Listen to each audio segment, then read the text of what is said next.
ओ राम राम पाहुणं. कधी आलात का आमच्या नांदेड जिल्ह्याच्या पावन धर्तीवर?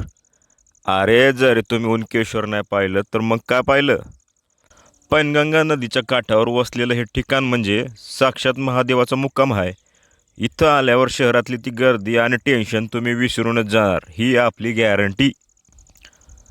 आता तुम्ही म्हणाल ह्या उनकेश्वरमध्ये असं आहे तरी काय? तर ऐका, इथलं सगळ्यात मोठं नवल म्हणजे इथले गरम पाण्याचे कुंड. बाप्पा, जमिनीतून असं कडकडीत पाणी बाहेर येतं की बघणारा थक होतो. लोक म्हणतात प्रभू श्रीरामानं बाण मारला होता आणि तिथून ही पाण्याची धार फुटली. वैज्ञानिक लोक काय बी म्हणत, पण आमची श्रद्धा आहे की या पाण्यात एकदा डुबकी मारली ना तर अंगातले सगळे आजार पिजार पळून जातात.